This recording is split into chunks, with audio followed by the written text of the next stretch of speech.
Computers, devices, apps, digital assistants. We're surrounded by so much so-called convenience and automation.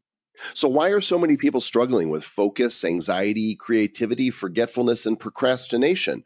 Are we so plugged in that we've become distracted? Well, if that sounds like you, relief is on the way. Today, we welcome Brian Solis, one of the world's leading digital anthropologists and futurists, to the show to discuss how you can live a more creative, productive, and happy life in cooperation with the digital revolution. He calls it lifescale, and you're not going to want to miss a beat.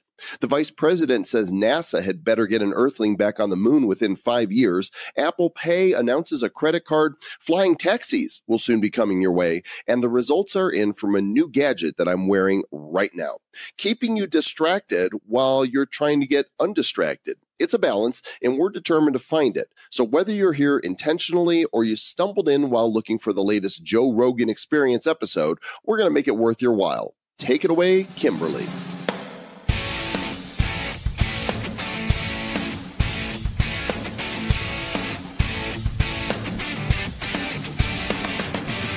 Ready for your hot fix of tech news with the latest apps, sexy software, and groovy gadgets? You got it with the bad boys of tech. Take it away, gentlemen. Welcome to the Bad Boys of Tech, episode number 11, How to Scale Your Life with Brian Solis. We are the show for tech nerds, geeks, dweebs, dorks, and everybody who likes technology. More and more listens every week. And thank you to those of you who are joining us. I'm Joel Comm, and with me I have Mr. Travis Wright. I'm Stuart Rogers, and I'm from London. I'm a digital nomad. that was my first Stuart Rogers impersonation. It was horrible. I apologize. Fab. All the Stuart Rogerses in the world. This is a fun episode, and yeah, definitely we appreciate you coming in and listening. If you've listened to any of other Joel and I shows, we crack jokes. And we talk about interesting topics. It's very, very, very interesting. It's so interesting. Some would say it's baller. I don't know who would do that, but nobody would say that. The kids wouldn't say it. Get off my lawn. I just said it. You guys are in for a treat here. Brian Solis, of course, is such a great thinker. As a futurist, he has produced some really deep, profound material, and he's really big on the aesthetic of the books that he writes. Of course, he's a prolific author in this new book, Lifescale, How to Live a More Creative, Productive, and Happy Life. Doesn't sound like a tech book, but it was necessary to write this book because of all the tech. Yeah, we are so inundated with technology and news feeds and social feeds and different things coming at us and fake news and all kinds of things we have to ascertain and have discernment around. And Mr. Brian Solis, and we're friends of him because we call him Brian Solis. Most people would look at his name and go Brian Solis, Brian Solis. He's not soulless. He's very soulful. And his books are a work of art. Like his book X, the experience book, that thing it's a big book, full color. This book here, Lifescale, is also a full color book. It's so beautiful. They the folks over at Wiley did not spare nearly that much expense on my book. Yeah, full black and white. This thing is beautiful. This is a work of art, Mr. Brian Solis. Another one. And the only thing that makes me sad is that you and I didn't get to interview him. The roaming nomad, Stuart Rogers, did while at South by Southwest in Austin last month. That's true. And what's interesting is that Brian's event for his book was at the same time that Bad Crypto event was going on. So we didn't even get a chance to go over there. So very sad. But we've got some great news for you as well. But we want to get right into the meat, though. So let's go to Stuart Rogers in Austin with the one and only Brian Solis. Well, good day. It is your roving bad boy in tech, Stuart Rogers, and we are at South by Southwest, the craziness of South by Southwest.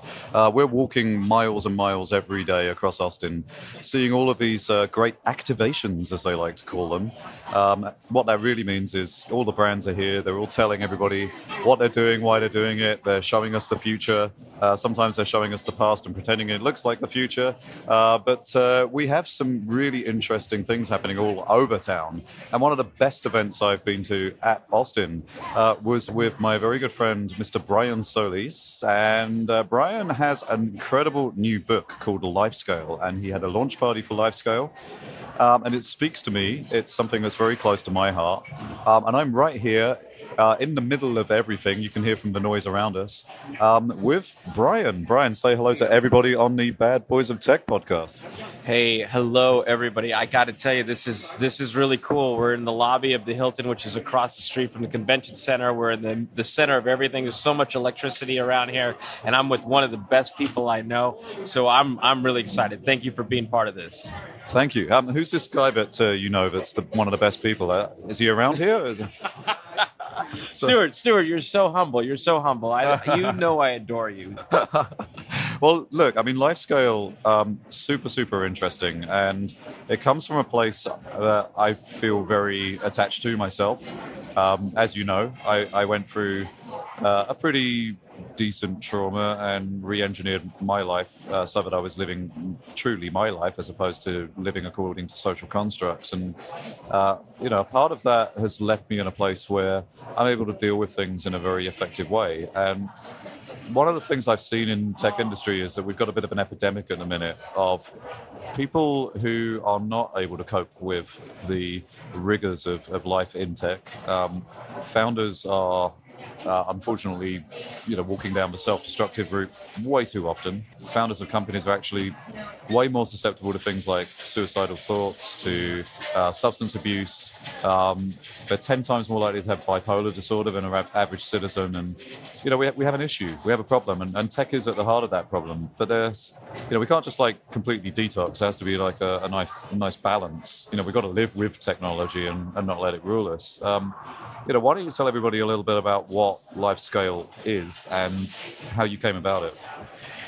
Well, I feel like I could just be completely honest with you, and I guess now with everybody listening here, is that when I've written 7 books before this book, and each one has been about the future of something else. And the last one was about designing incredible experiences, unforgettable, memorable experiences in a digital economy that span physicality and the digital space. And my next book was going to be just sort of a continuation of that theme. And I had noticed that book, the book before it, and the book before that were increasingly becoming harder and harder to write.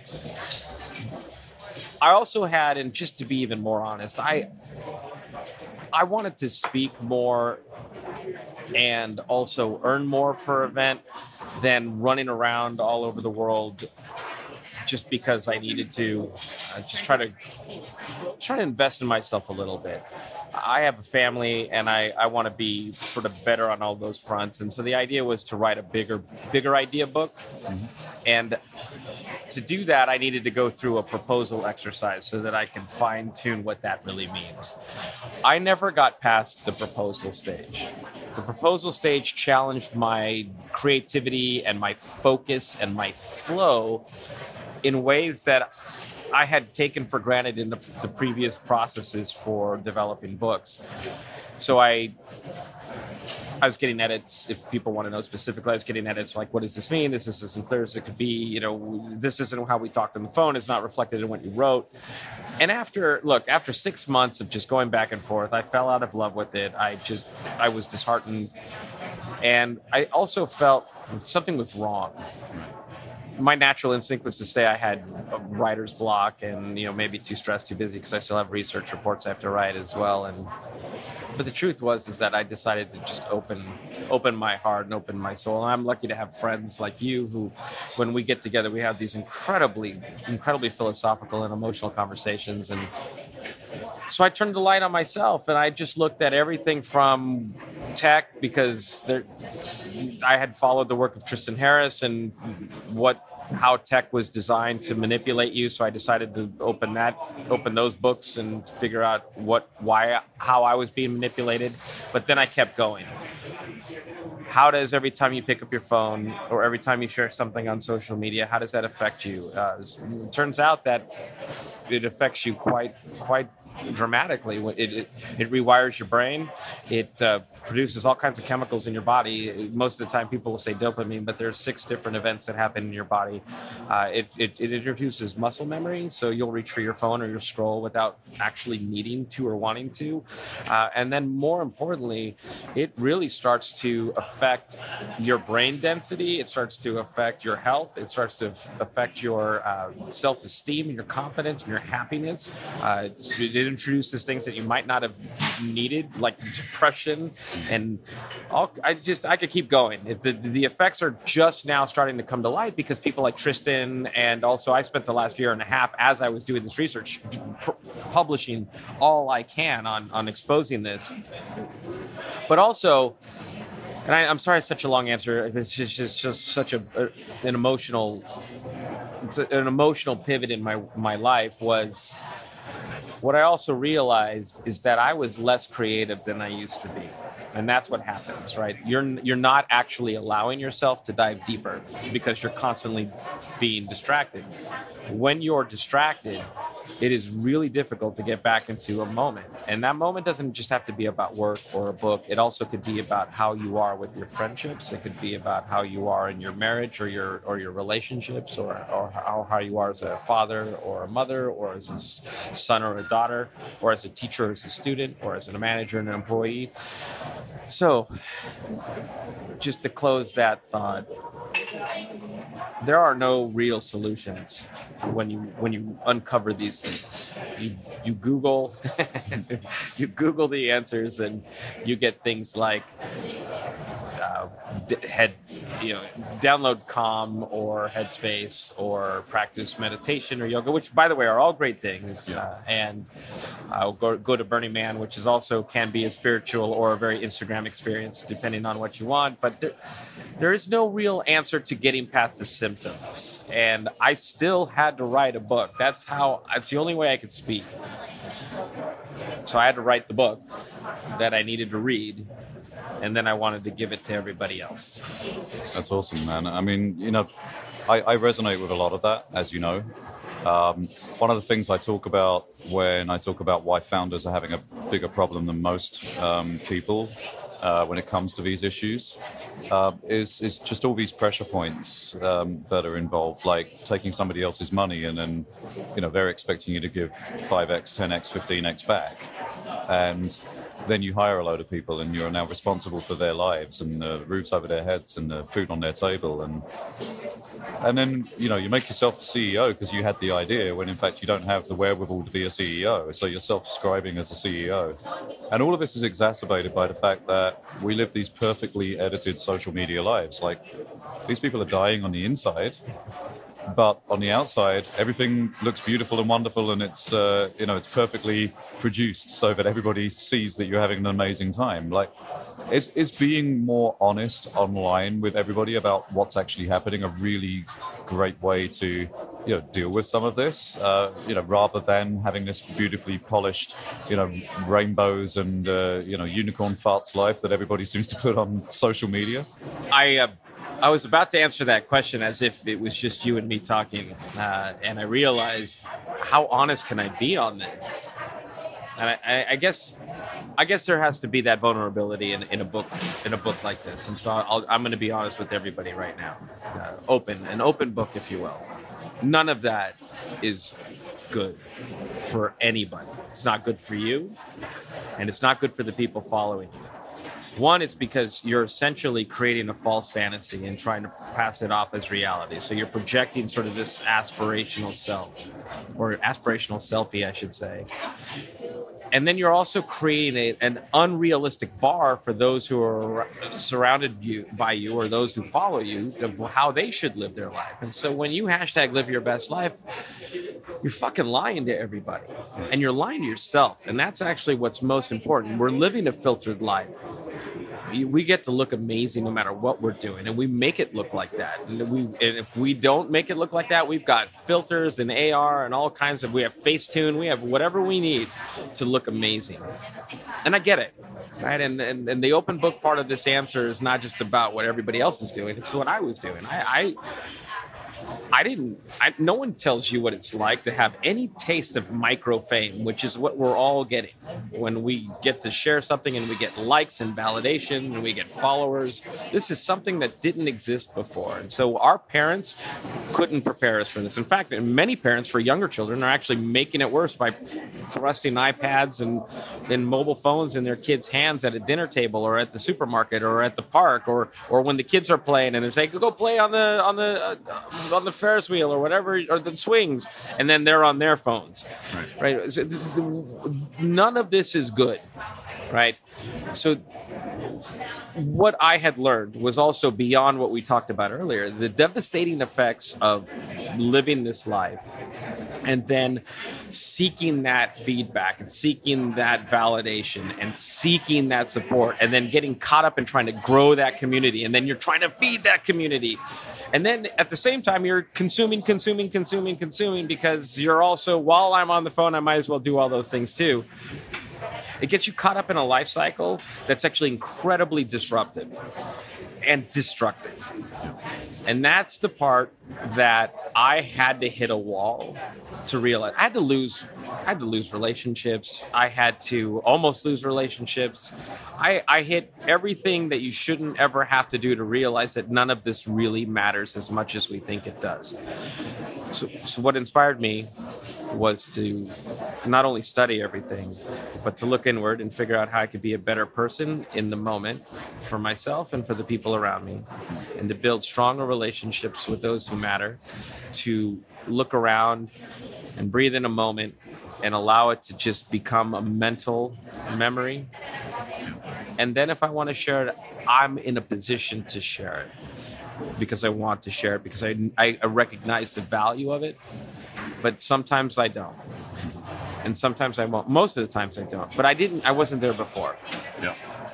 I mean, one of the things that I try to do myself as much as possible, and that I wish everybody else would do more often, is rather than what we're told, which is when you become an adult, you're told to put away all your childish things and get rid of those all the things that you used to do to just sort of play and have fun and enjoy life.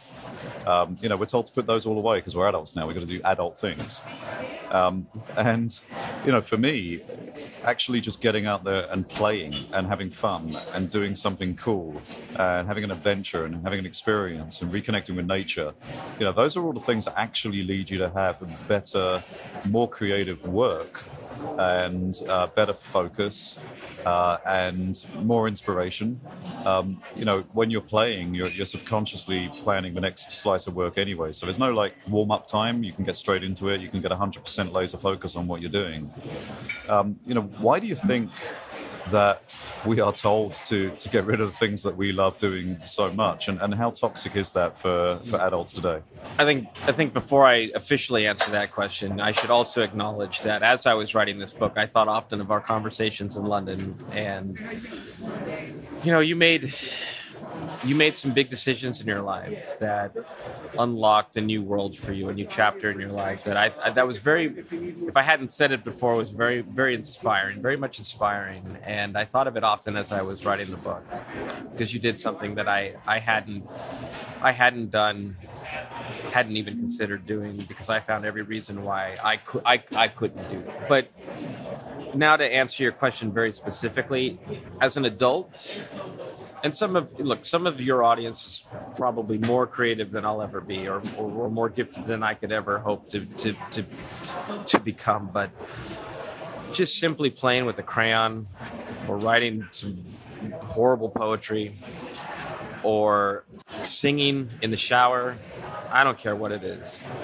It actually unlocks these aspects of you in your brain, and there's all kinds of neuroscience and internal chemistry that document this part is proven that it gets you on thinking differently, or being a little bit more thoughtful, or actually changing how you might have approached a project or a company or an idea, whatever it is. It starts to change you in a better way. You ask why that was taken away from us as when we were children, for example.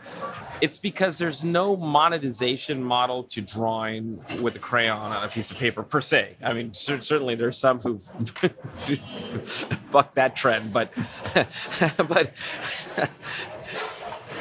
it's because our parents taught us what life is supposed to be, right? What you're supposed to do, what success looks like, what happiness is supposed to look like, the types of materialistic items that we're supposed to own and have. And that's because it was passed down to them, and that was passed down before them. It's what's also reinforced in university and in school. It's also what's reinforced in work, for the most part. The problem that we have is that who says those are the standards? And especially now that we are being not only introduced to new types of technologies, we're being seduced and intoxicated by things that we have no idea the effects of. And so we're trying to do these things based on these compartmentalized standards for life that were created in an analog era, and now they're at odds, and they're creating some really bad shit. Yet my challenge, for example, is how do you sell a book to someone who doesn't know that they're distracted or affected by any of this, right? And so my job, I hope this works. The subtitle of the book is How to Live a More Creative, Productive, and Happy Life. And the idea is, well, who doesn't want to be more creative, productive, or happy?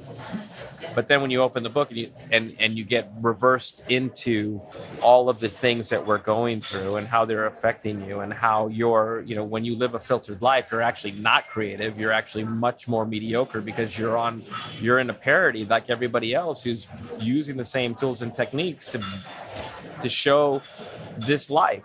But at the same time, we have a real world of artificial intelligence and machine learning that are coming into play. It's going to affect you when people around you or you lose your job or get compromised by the technology around you as things become more and more automated.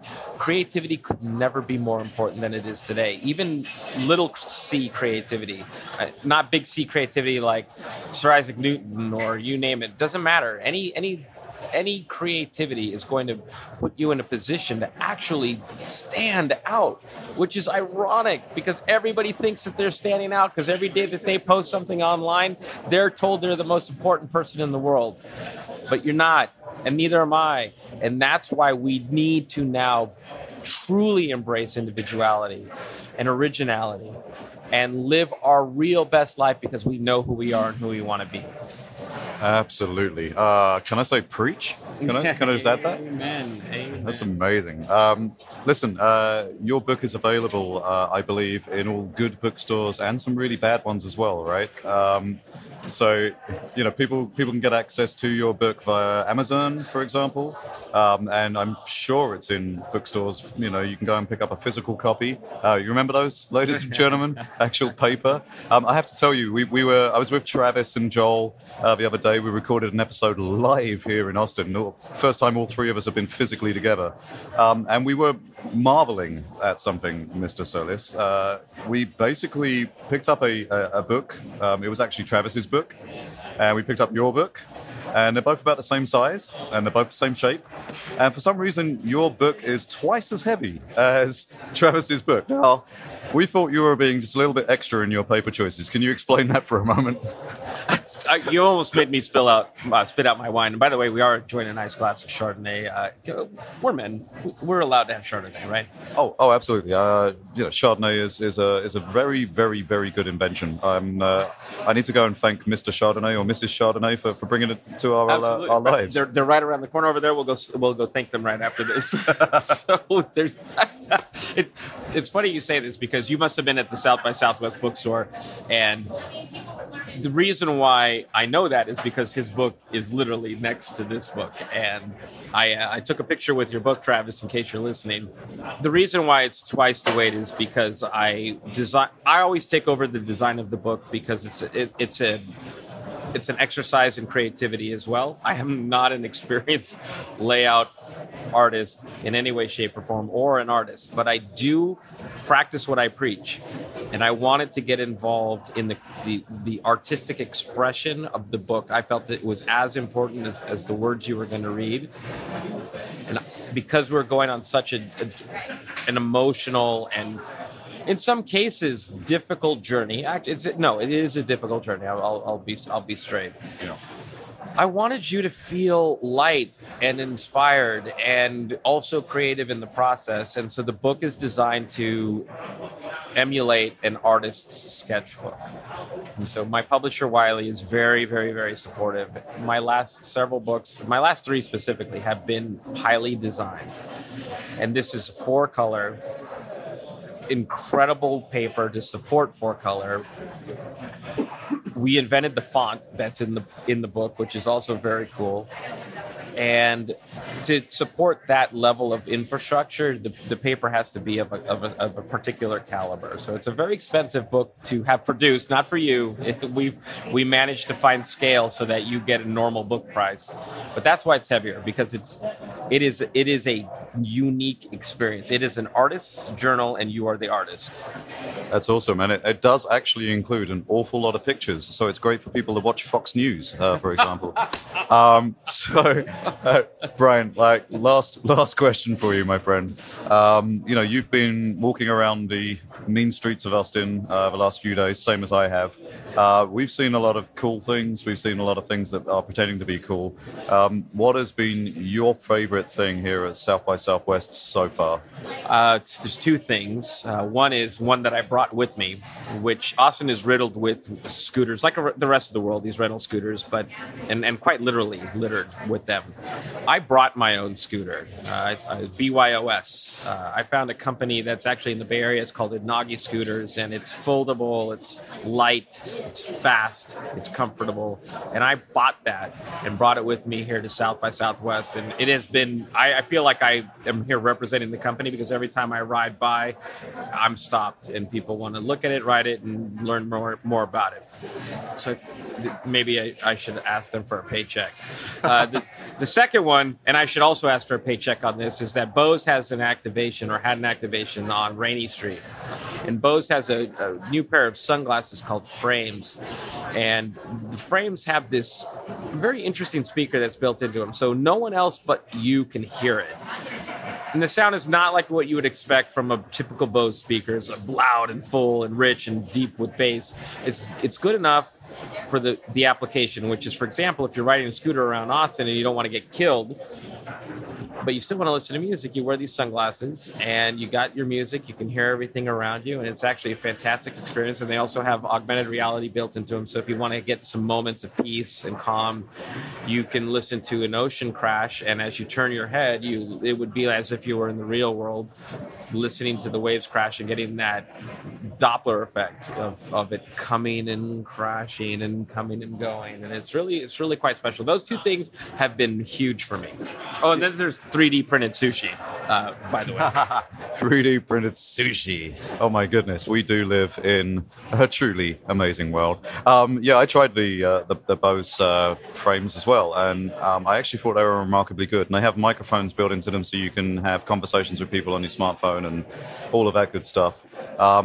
Really, really wonderful. Listen, Brian, would love to speak with you for about another 1,500 hours, but unfortunately the podcast doesn't last that long. Thank you so much for giving me your time today. Oh, Stuart, my pleasure, man. And I didn't mean to interrupt, but it's honestly my pleasure to be around you. Damn it. We're going to hug it out. You've been listening to Bad Boys of Tech on the road here in Austin with the wonderful Brian Solis. And go and get his book, Lifescale, and go to Amazon and don't hesitate to give it 5 stars. You can give it no less than 5 stars because it's so extraordinarily good. Really good stuff there. And of course, we wish Brian the very best with his new book. I'm sure it's going to do quite well. And if you go to the show notes at badboysoftech.com/011, you will see our affiliate link, as well as links to all of the stories we're about to share with you here. And if you are going to purchase a copy of the book, then support the show and go buy it from Amazon through our link. And I think we get like 3 cents for that, maybe 4. Which is about how much you get if you're an actual author. Yeah, Yeah. pretty much. Actually, lifescale, how to live a more creative, productive, and happy life. And who doesn't want that, right? Check Everybody wants that. Everybody Good wants stuff. to live that. Yeah, yep. Thanks, Brian. All right, so let's go ahead and jump into some of the news stories that we have here, Mr. Travis Wright. And the first one, the news is really from me because early in the show, when we did the show about CES and the roundup, I talked about a wearable device, the HealB Go B2 weight loss, nutrition, wellness tracker, AI-powered band. And you know me, I'm not a big fan of wearables on my wrist. I stopped wearing a watch many years ago. I'm not quite persuaded to do an Apple Watch yet, but I wanted to try this thing out because I wanted to see, will it really do what it says, what they claim it would do? And the thing that they claim that no other health band can claim is that just by wearing it, it tracks caloric intake, burn, and balance automatically, automagically. Like, how does that even work? It seems interesting. If you take a look at the website, and if you go to our, Bad Boys of Tech, you can go ahead and see the link there. But what's interesting about it is a little bulky, but you have to realize like how many different sensors are in that thing. Like if it's tracking calorie and your water intake and how dehydrated you are and some of these other things, like that's really cool. Like that's helpful to know. And what's also going to be interesting is that if you're tracking it and you wear it and then like you don't wear it for a while and you put it back on and then you're gonna be able to track it from where you were. So you can even maybe let your girlfriend wear it for a week and then see how she is. And then like you could alternate and go, oh, look, boom, look at how healthier I am getting. Well, I started wearing it yesterday and and I knew what food I was putting in my face. So I knew how many calories, and they claim that it's within 90% accuracy. It is. So there is actually, it shows over, at least for today, as we're recording this, my intake is 1,574 calories. I've burned 1,869 calories. It tells me how many calories I've burned sitting, in daily routine and walking, because I got on the treadmill and walked and it got it right. I walked for 51 minutes and there it is. And of course, it also shows you your heart rate, your hydration level, which by the way is low right now. I'm going to take a drink. There we go. Hopefully I'll have a hydration spike right there. It shows your sleep patterns and your stress level, and you could put in your weight. So I'm really excited about this thing. The fact that these sensors can track my metabolism, my caloric intake, and how hydrated I am without me having to input these numbers, that's pretty amazing stuff. That seems really healthy, especially if you're wanting to get on the healthy track, drop some pounds, and you can, without having to jot down, okay, I had a Wendy's chicken sandwich today. Hold on, let me search for that. Okay, well that's right. 846 calories, and then my French fries. Oh, I have to, like, who wants to do that? Nobody wants to do that. That's the die part of diet, is having to track all that stuff. They're $179 on Amazon. Wow. And so I told you this morning, Travis, that I've put on more weight than I'm happy with. And I don't like the fact that my clothing is tight, and I want to get back into a medium. My ideal weight's around 180. I'm 205 right now. So 180 is my goal. I am going to lose weight. It's going to happen. And I've done this before, and once I've made the decision, and so this band is going to be one of my accountability partners. It's a good accountability partner right there. I like that. Yeah. Maybe I'll get one as well. Let me see how it works out. If it's that good, I'll check it out. We will follow up in the future and see how well you're tracking that thing. Excellent. All right. What else we got? Big news from Apple. Yeah. Apple has some interesting news. So they had a big deal this past week where it wasn't the official WWC. What was it? It was like this like a little ancillary one. It was just WW. I don't know. I didn't. They call it the Apple March 2019 event. Yeah. So it's not their big thing where a lot of times in September each year is when they have their big Apple event where they talk about the new iPhone. One of the cool things that happened out of this one is Apple announces its own Apple Card, its own sort of credit card that is going to, I guess, tie into the Apple Pay and give you this nice, cool sort of American Express experience. I guess the card looks really sexy, and it's a new status symbol, I guess, from Apple. I guess. I mean, it doesn't surprise me to see them moving this direction, but you sign up from your iPhone in the Apple Wallet, you get a digital card that you can use anywhere Apple Pay is accepted within minutes. So that type of integration makes sense. The other thing that they announced at this March 2019 event is the AirPods 2, which look a lot like the AirPods 1. I'm sure their functionality is increased, but every time I see them, I can't help but think you can be a dork. You don't have to look like one. And they look super dorky to me. Yeah. I really think when they finally come out with this really badass pair of AR glasses that have the speakers built into the ear, piece, that's handy. Like there's some other ones that are already popping out with that, but they're not AR glasses yet. Like I want to have the AR glass where I can see and interact with interfaces, and then instead of having to put something in my ear hole, it's sort of the induction speakers that are in the earpiece, which are really cool. Yeah, because it's inconspicuous. It doesn't look like you're jamming. Plus, if somebody talks to you, you can actually interact with them. Like if you have kids that are under the age of 18 and you try to interact with them with their headphones on, you're like, hey, and they're like, and you've got to yell at them until they finally realize and take out their earbuds. But I don't know. Was your kids like that when they were younger? Because they're still like the Walkman and everything else and the iPods. Earbuds are a problem for parents for a couple generations now. Huh? Yeah, no, they weren't really wasn't an issue with our kids, but my kids are fantastically unusual, as most kids are. Yeah. So this story is super interesting because both of us used to be disc jockeys, and the story on Wired says that DJs of the future don't spin records; they write code. You gotta be able to programify while you're spinning the tunes. Right. Yeah, because it's less and less of DJs up there spinning records, and it's more and more with GarageBand and Logic Pro X and Fruity Loops and all the different programs that people are building. And I went to the blockchain cruise thing on Coinsbank last September, or whatever it was, and we went to Ibiza, and then went to a couple of those DJ like those clubs they have there that stay open till like sunrise. And oh my gosh, man, going to see a DJ now is such a audio, visual, multimedia experience. It's just unbelievable. And, we ran into Scott Page at Social Media Marketing World. And those of you who don't know, Scott Page is the saxophone, or was the saxophonist for Pink Floyd. He's working on this fully immersive dome, which is a VR sort of a dome kind of a thing where you go in, and it's going to be a place where people are, listening to music. And imagine having Pink Floyd, but up on the ceiling of this white dome, all around you, you're seeing these amazing animations, like you're living in a 3D VR world. And he's popping one up in freaking Las Vegas, man. It's going to stay on the Strip.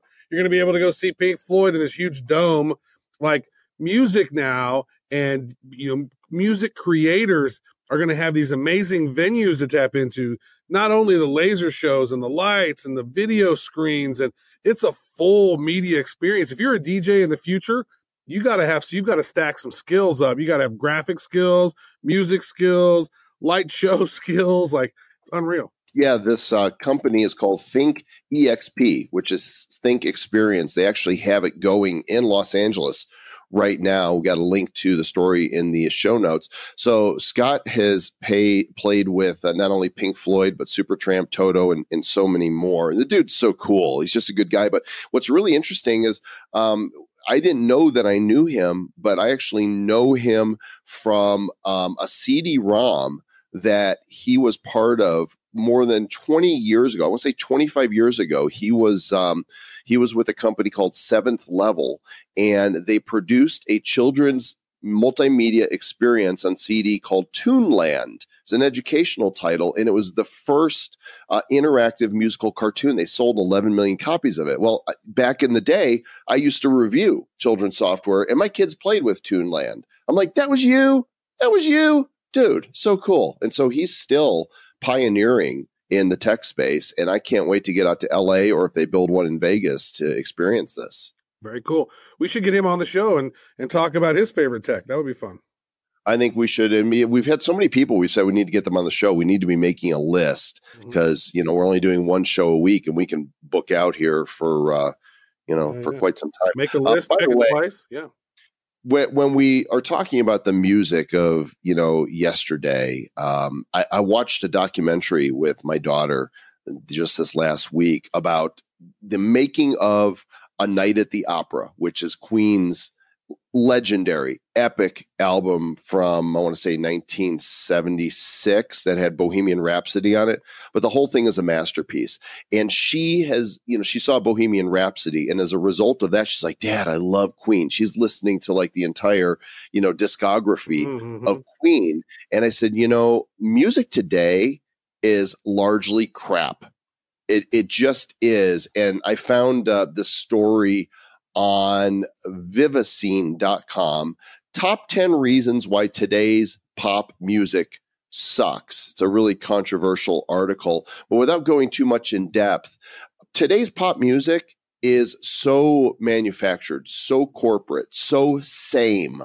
There's no room for risk taking and commercially, if they don't think it's viable, where, people that have no discriminating taste in music, if they don't think they're going to like it, then they're not going to put it out. It's unfortunate. Well, but the thing is that anybody with GarageBand and, a guitar and drums and some equipment to connect to the computer can make their own music now, right? The trick is distribution and getting it to be popular. That's the big challenge. Plus, we've had this conversation before. I don't know if we mentioned on this show or we mentioned on a stage. I think we were talking about it during the workshop. Like Peter Frampton, you said that he'd had "Show Me the Way" or maybe "I Love Your Way." That song has been played 50 million times, 500 million times, something crazy. Right. A lot. And he's only made $1,700. Like, right. Are you serious? Like, that's a very big problem when it comes to music. Now, there are some bands that pop up, like Greta Van Fleet, which, we'd heard from a friend of the other show we have talked about, but that's guitar music. That's one thing that is missing, I think, is actual people playing real music, real instruments, right? Right. That write their own music. Like, that's one thing I'll even talk about, like Elvis Presley. I'm like, Elvis was great. Sure, he could spin his hips. He made the girls go crazy. He kind of made rock and roll start, but he didn't write any of his own music, right? Like, he just sang good and had a pretty face and could dance and but he didn't write any of those songs. But so he was kind of prefabricated as well. Beatles started out not writing any songs, and they said, "Wow, the band going up before us is playing the same songs as we are. We better write our own songs." Who today writes like Lennon and McCartney? Nobody. Mm-hmm. Nobody has ever written like Lennon and McCartney. They're classic. And I know this isn't tech, but when you think about how much tech goes into today's music, it is one of the downsides of technology, that it just pumps out this pablum. Yeah, I tell you what, man, there is nothing like putting on an album on your turntable and some old analog headphones and just sitting there and listening to an album and then getting up and turning the album over and listening to it. It's just an interesting experience because, a lot of people now, I think millennials and Gen Z, the album experience is lost on a lot of them. Right. It's the single experience now. Mm-hmm. It's the song experience. But you're right. When, musicians would put together their record, the order of the songs mattered. And the starting song and the last one on the side, it mattered. And then when you flip the record, the experience either continued with the flow they intended, or they intended for it to be a new experience, which is why you saw progressive rock bands such as Yes and Genesis. They would create these epic tracks that took up the whole side of an album. And there's nothing like them. It's not commercially viable today. And I'm not saying that nobody out there is making this music. It's just commercially, you don't hear about it. Mm-hmm. Let me ask you this. What do you think is the very best opening track on an opening album? You mean their very album? First debut album? What's the best opening track? Gosh, I can't answer that question right now. I would need to have to think about that one. That's one to think about. Yeah. I'd be curious to know what people think about on that one, because because one of my favorites, well, for one, Guns N' Roses has a great opening to their album. I really like the Oasis has such a great, their very first album, Definitely Maybe, is one of maybe the most ballsiest songs to ever come out with on your first album. It was called Rock and Roll Star. And it's like, tonight I'm a rock and roll star. It's like, it's just basically kind of an F you to the world. Like that's their intro song. I was like, dude, that attitude that band had then, definitely maybe moving on for the next couple albums, unreal. That was awesome. I really enjoyed that era of music from them. And their big, inspirations was the Beatles. So many bands pop up because of the Beatles that they wouldn't even be around if the Beatles hadn't existed. Why don't you send us an email? Write us at badboysoftech@gmail.com and let us know what you think, to answer Travis's question, the best starting track of all time. Yeah, we'll make a Spotify playlist. How badass would that be? Yeah, that would be badass. That's enough about music. Let's move on to something more irritating, which are robocalls. Yeah. Your phone rings, it's from a number you don't recognize or an unknown number, and you pick it up, and it is an automated call trying to sell you something or telling you've won something, or a scam from the IRS, which isn't legitimate, telling you owe money and you better call. Horrible. Yeah. Music, audio, podcast you're listening to is audio. Robocalls are also audio, but very annoying audio. It's like it's the worst kind of audio. Except like a shrieking noise is like maybe the worst. Here's the good news. The story from Engadget says the FTC has shut down 4 major robocall operations. One of them from Net Solutions was selling consumers auto warranties, home security systems, debt release services. They are facing a $1.35 million fine, and I'm fine with that. That is it? That is a very little fine, really, if you think about that. They're responsible for billions of calls every single year. And and they're out of business. Now they're out of business. They close them. Yeah. They crack down on them. And that's okay. What's another one? Well, they're going to shut them down. They're cracked down. They shut them down and they have a fine. I don't think they're getting shut down. I think they're just getting fined. How do you not shut them down? Right. Yeah. Shut them down. I think, so there's more. Are you looking at the story? There's others. Yeah. Net Solution, Higher Goals Marketing Company. They're getting fined $3.15 million as part of their deal. Veterans of America. They were using the veteran sort of brand name and then calling people and doing a scam that way. Look at that. And they're only getting charged $550,000. It's just interesting what's going on with those robocall things, man. You can never really tell if they're real or not. They were trying to get people to donate cars, boats, and other things. And then this dude, Travis Deloy Peterson, this walking debris of a human being, sold those things, and he kept the profits. Oh, my God. Yeah, he's literally calls himself Veterans of America, and he's scamming. Oh, my God. What an asshole, man. That's like the asshole of the week right there. Yeah. Asshole, you win. Asshole of the week. Well, here's what's timely about this, Travis, is I've been getting robocalls. I deleted the one I'm getting that's the IRS scam, but I did get this one. Listen. We would request you to get back to us so that we can discuss about this case before taking any legal action against you. The number to reach us is... Thank you.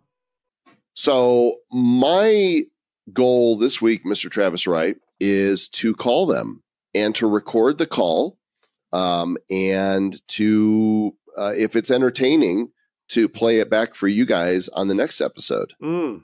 That sounds delightful. Yeah.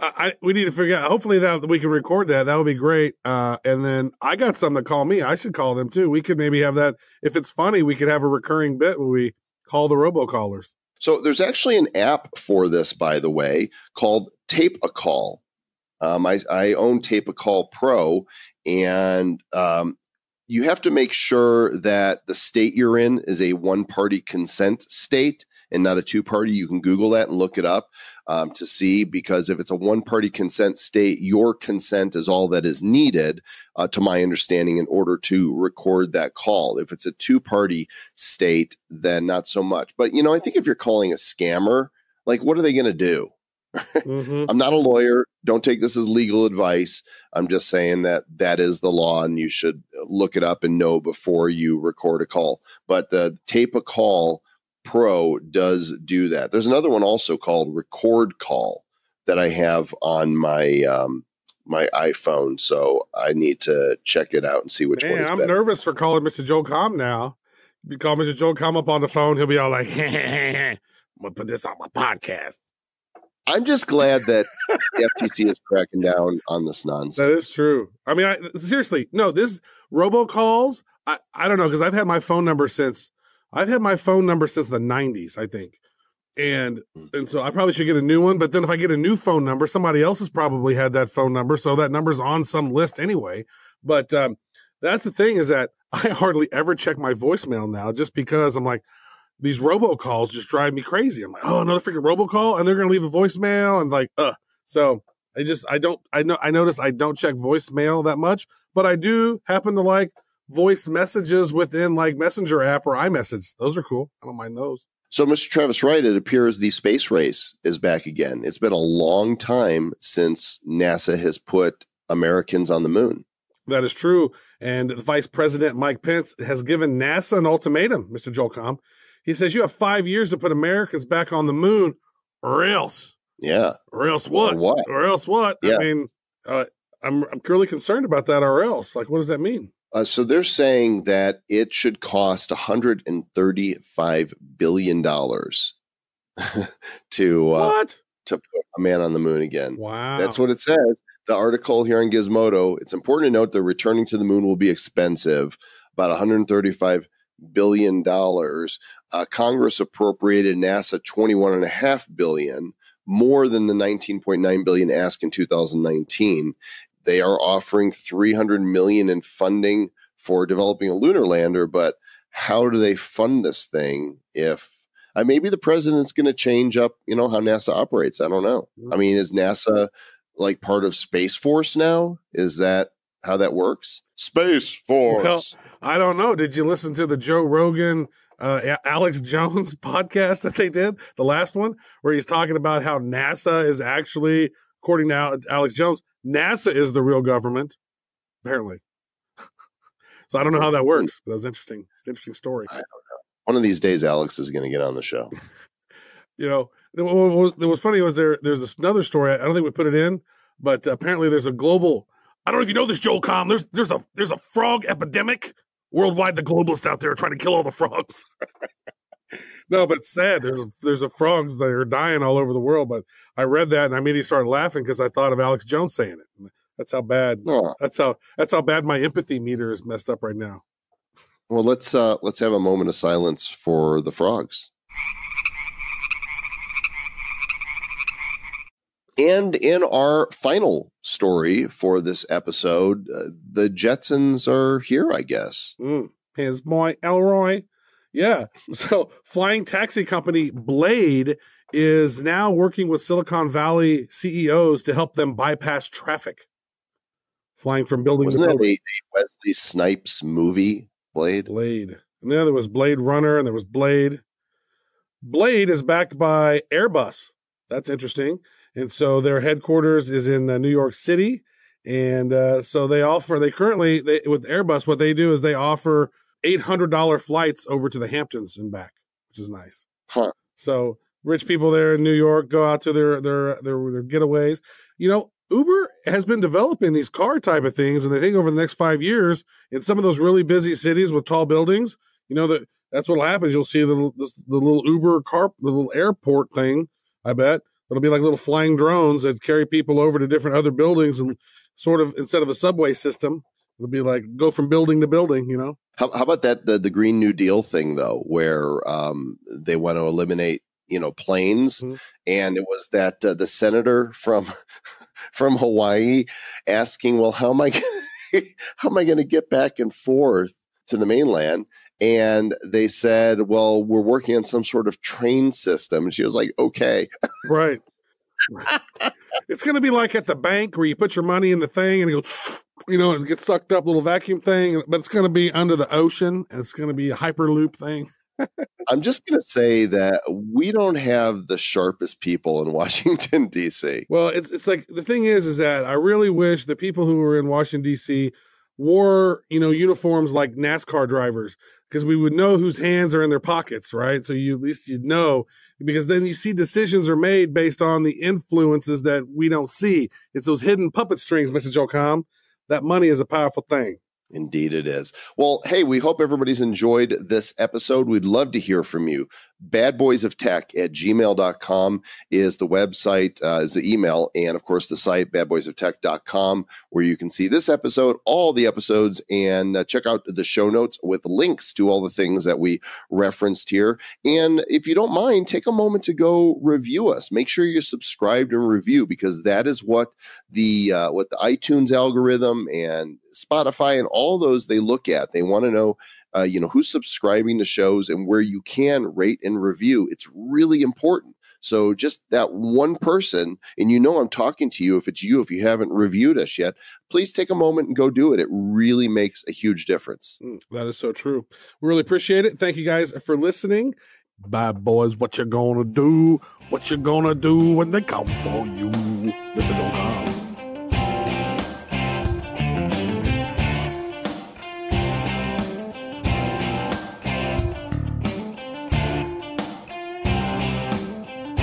The Bad Boys of Tech.